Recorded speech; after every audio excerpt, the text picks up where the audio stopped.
নামাজি না, বাপ নামাজ পড়ে তাও বেটা নামাজ পড়েনি। আর যার বাপ নামাজ পড়ে না তার বেটার কি অবস্থা কন? তাহলে এই যে যতগুলো পিতার সন্তানেরা বেনামাজি, এরা এদেরকে নামাজি বানানোর দায়িত্ব কার? বাপই তো পড়ে না, তাহলে ও কে বানাবে? বাপ যদি বেশি চাপ দেয় ওই বেটা লাভ দিয়ে কই আব্বা এই বয়সে তুই ভালো হয়েছিল, তাহলে আরো বিপদ। উনি সেদিন জোর দিয়ে কিছু কয় না, যা হয় হবি, কথা ঠিক কিনা? আমাদের কাছে যা দোয়া চাই, হুজুর আমার বেটা নামাজ পড়ে না, হুজুর না দোয়া করবেন। কে তোর তুই 40 বিঘে তুমি বাবু বেটাকে লিখে দিছু, তোর বেটার কাছে দোয়া তোরই কাছে আছে, তুই মানুষ আমার কাছে দোয়া নিয়ে তোর বেটা নামাজ পড়বি, তোর কোয়া লাগবি। এই যে 40 বিঘে জমি দিছি তো, তুই যদি নামাজ কাল থেকে না ধরিস একটা জমির আলু তুই দাবার পারবি না। আমার একটা বিটি আছে, লাতিন আছে, ওই লাতিন ওগলি আসে গরিব মানুষের বেটা যায়, আলিম হচ্ছে, হাফেজ হচ্ছে, তারই সাথে বিয়ে দিয়ে 10 বিঘা জমি লেখে দেবো। আমি মরার সময় কোরআন পড়বি, জানাজা করবি, দৈনিক শুক্রবার আমার কব্বর জিয়ারত করবি। তোর মতো বেটাকে আমার দরকার নেই। ইনকে একটা বক্তব্য যে বাপ দিল হয়নি, উনি সেই দিন বাপক করলেন আব্বা দুটা পা ধরেছি, ভেঁও কাগজ দিস না আব্বা, এই কথা দোয়া আছে বাপের কাছে। ওই গাড়ি কিনে দিয়েছে, পালসার ট্রাক কিনে দিয়েছে, টিলার কিনে দিয়েছে, দোকান বাসা বাড়ি সব করে দিয়েছে, কিন্তু বেটাক জোর দিয়ে খোয়ার বাড়িতে না, এই নামাজ পড়ছো না কে? মানে কখন কোয়া লাগলো হনি? 7 বছর বয়সত কোয়া লাগলো হনি, কিন্তু এখন সে বিয়ের লিশত করছে, এই নামাজ পড়ছো না কে? ফাজলাম করছো, করছে আব্বা তুই ইনকে সময় ভালো আছিল কতক্ষণ। তাহলে এদেরকে নামাজি বানানোর দায়িত্ব বাবার নাই, তবলিগের নাই, জামাতের নাই, পীরের নাই, বক্তার নাই, ইমামের নাই। এদেরকে কে নামাজি বানাবে? এই দায়িত্ব আল্লাহ কোরআনে যাকে দিয়েছে সেই ব্যক্তি নামাজ কায়েম করতে পারবে, কথা ঠিক কিনা?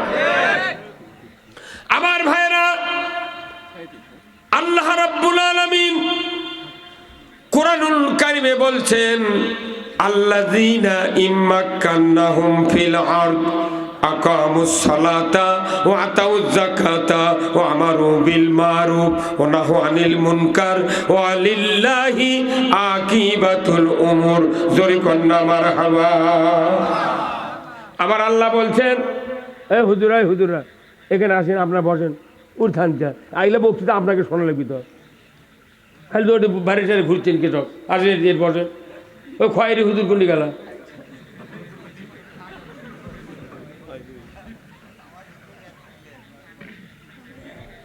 আমার আল্লাহ বলছেন, ও পৃথিবীর মুসলমান, যদি তুমি কোনো ভূখণ্ডের প্রধানমন্ত্রী হও, সরকার হও, প্রেসিডেন্ট হও, ক্ষমতায় যাও, তুমি যদি জমিনের কর্তৃত্ব হাতে পাও, আমার আল্লাহ বলেছেন তুমি 4টা আইন চালু করবা। 1 নম্বর নামাজ কায়েম করবে, 2 নম্বর যাকাত আদায় করবে, 3 নম্বর ন্যায়ের আদেশ করবে, 4 নম্বর অন্যায় নিষেধ করবে। এই 4টি কাজ তোমরা যদি করতে পারো, এটা কোনো আমার মুখের কথা নয়, কোরআনের কথা। এটা আমার মুখের কথা নয়, এটা আল্লাহর কোরআনের কথা, কথা ঠিক কিনা? আল্লাহ বললেন ওয়ালিল্লাহি আকিবাতুল উমুর, আমি আল্লাহ আমার পক্ষ থেকে সরকারের প্রতি সবচেয়ে বড় ধরনের একটা আদেশ দিয়ে দিলাম। আল্লাহ সরকারকে বললেন তোমাকে নামাজ কায়েম করতে হবে, যাকাত আদায় করতে হবে, তোমাকে ন্যায়ের আইন কায়েম করতে হবে, অন্যায় বারণ করতে হবে। এই 4টা কাজ যদি সরকার বাংলাদেশে করত, আমার দেশে জান্নাতি পরিবেশ 100 বছর আগে কায়েম হয়ে যেত। সরকারের কাম হলো নামাজ কায়েম করা, কিন্তু এই এতদিন 54 বছরে কমপক্ষে 17টা প্রধানমন্ত্রীর কাছে কেউ কি হিন্দু হয়েছিল? ওর কে মানা করছে নামাজ কায়েম করিসনি? তুই নামাজ কায়েম করলু না কে? এটা ইমানদারক দায়িত্ব দিচ্ছে কে? তো ওরাই সরকারি হুকুম মানে না, সাধারণ মানুষ হুকুম মানবি। এই কথা যখন আমরা কই, তখন কয় তোরা রাজাকার জঙ্গি। আর ধনী মানুষ ওর তালবাজি দেয়, এরকম ধর তোরা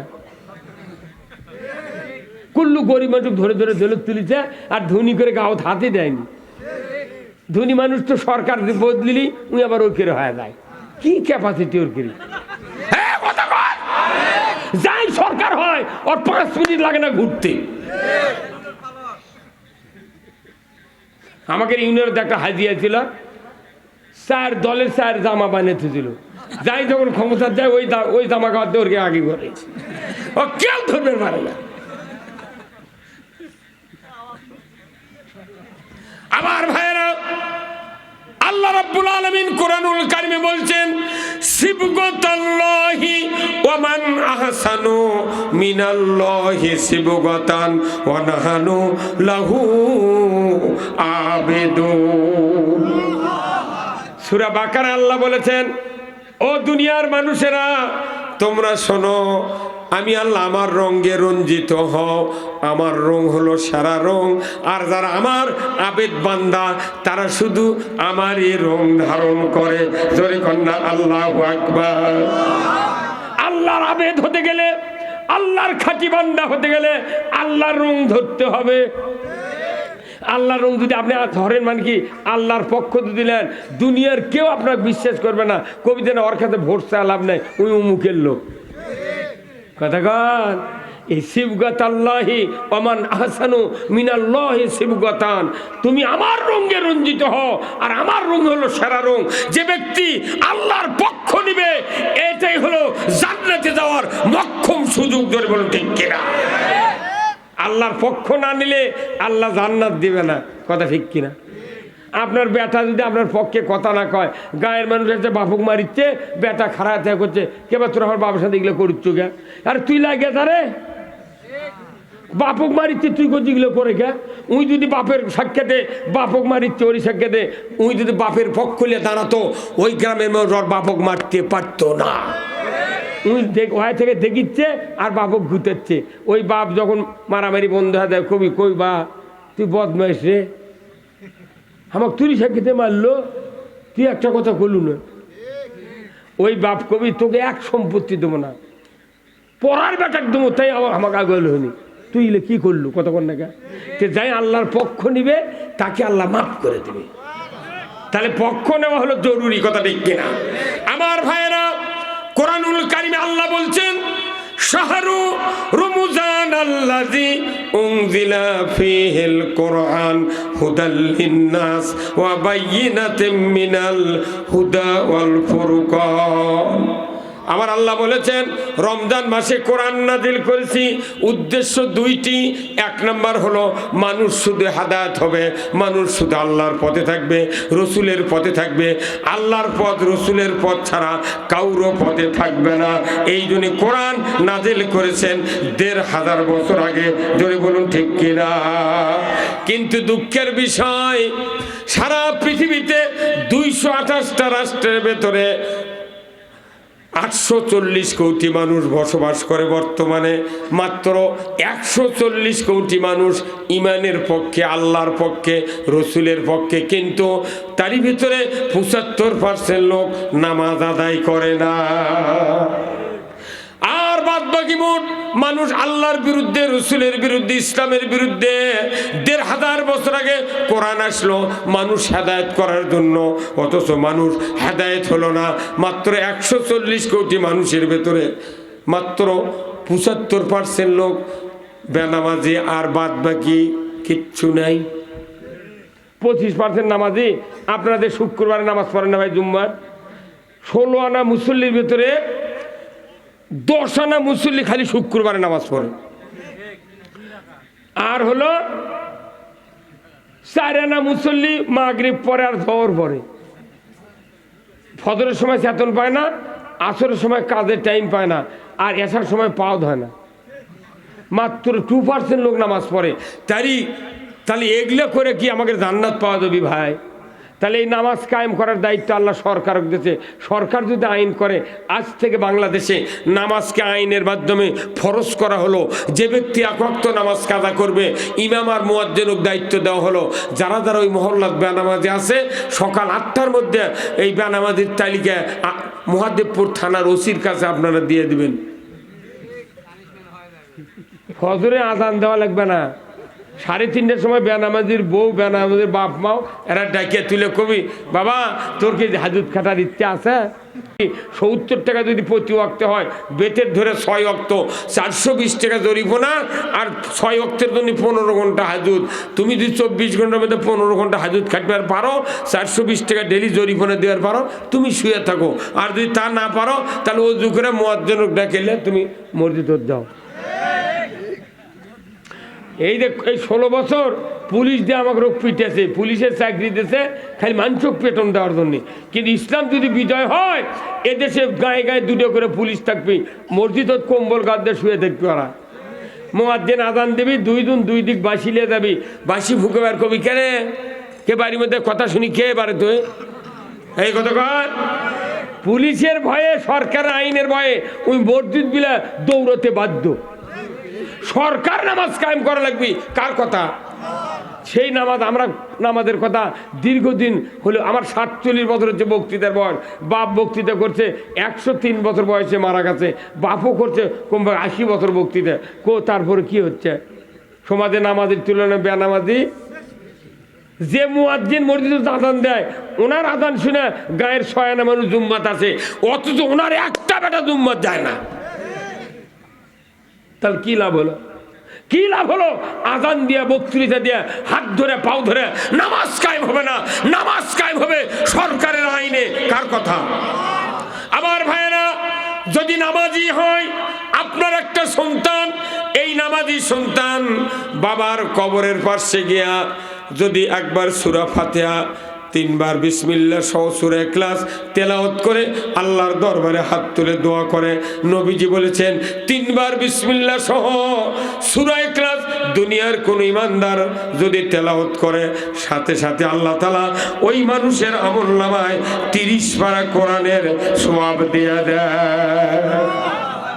নবীজি বলেছেন, এমন নেককার সন্তান যদি মা বাবার কবরের পাশে গিয়া হাত তুলে দোয়া করে, রব্বির হামহুমা কামা রব্বায়ানি সগীরা, আমার রাসূল বলেছেন ওই সন্তানের একটা দোয়ার বরকতে আল্লাহ তাআলা ওই পিতামাতার কবরের আযাব 40 দিনের জন্য মাফ করে দেয়।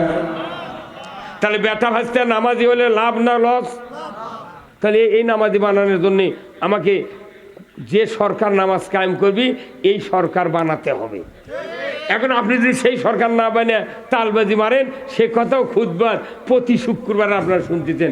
প্রতি শুক্রবারে ইমামরা এই খুতবা পড়ে, দেখবেন আপনারা আগামী শুক্রবার স্ট্রিক্টলি শুনবেন। ওই খুতবাতুল হাকামে আছে, ও সুলতানু জিল্লুল্লাহি ফিল আরদি মান আহানা সুলতানাল্লাহি ফিল আরদি আহানাহুল্লাহ। আমার রাসূলের হাদিস, এত বড় জটিল হাদিস খুতবাতে তেলাওয়াত করে আমাদের শ্রদ্ধাভাজন ইমাম সাহেবরা, আমরা তেলাওয়াত করি। আমার নবী বলেছেন, ন্যায়পরায়ণ শাসক আল্লাহর ছায়া সদৃশ্য। এই ন্যায়পরায়ণ শাসক, কোরআনের শাসন ছাড়া ন্যায়পরায়ণ শাসক কোনোদিন জমিনে কায়েম হবে না। যদি বলুন ঠিক কিনা? আমার ভাইয়েরা, ন্যায়পরায়ণ শাসক আল্লাহর ছায়া সদৃশ্য। যে বাজাহারা ন্যায়পরায়ণ শাসক কায়েমের বিরোধিতা করবে, আমার রাসূল বলেছেন সে যেন আল্লাহর বিরোধিতা করলো।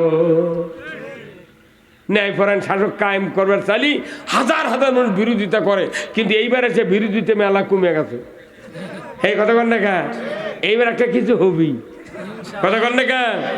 এবার হবি হবি ইনশাআল্লাহ। আল্লাহ মদত দিচ্ছে মানুষের অন্তরে, আল্লাহ মানুষকে জান্নাতে ঢুকানোর জন্য ব্যবস্থা করে দিচ্ছে। আল্লাহু আকবার। আমার ভাইয়েরা, নামাজ কায়েম করতে গেলে ইসলামী সরকার দরকার, সুদ হারাম করতে গেলে ইসলামী সরকার দরকার, জুয়া বন্ধ করতে গেলে ইসলামী সরকার দরকার, জেনা বন্ধ করতে গেলে ইসলামী সরকার দরকার, চুরি বন্ধ করতে গেলে ইসলামী সরকার দরকার। বলুন তো কথা ঠিক কিনা? তাহলে যে সরকার যেটা বন্ধ করবে, ওই সরকার কায়েম না করলে পৃথিবীর জমিনে বক্তৃতা দেয়া দুনিয়া ভালো হবে। আপনাকে এদিক জমির ধান লাগায় ভাই, লাগান।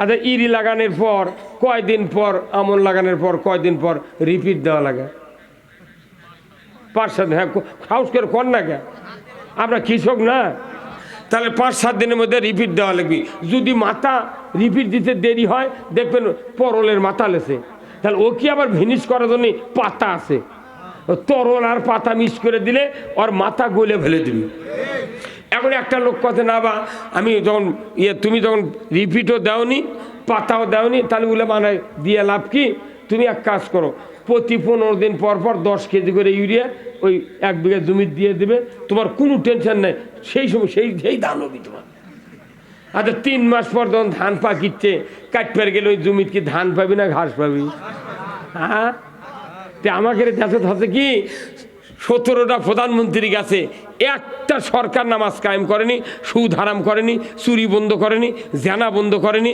ঘুষ বন্ধ করেনি মদ বন্ধ করেনি লটারি বন্ধ করেনি অন্যায় দুর্নীতি কিছু বন্ধ করেনি ওরা আরো চুরির বিচি বুনিছে এ কথা কোন না চুরি জেনা জুয়া লটারি মূর্তি পূজা গোয়েন্দাগিরি ঘুষ এগুলা অন্যায় দুর্নীতির বীজ বুনিছে বীজ বুনে গোটা 17টা প্রধানমন্ত্রী পুরো বাংলাদেশকে জঙ্গলে পরিণত করছে আর আমাকে বজলুর রশিদ যুক্তিবাদী বজলুর দাওই ওই তারপরে হচ্ছে কুয়াকাটার হাফিজার ওই নওগাঁর হচ্ছে ওই আকরাম হোসেন এগুলো মূল বিগলি আছে ওই ঘাসের মধ্যে আমাকে ইউরিয়া দিয়ে দিচ্ছে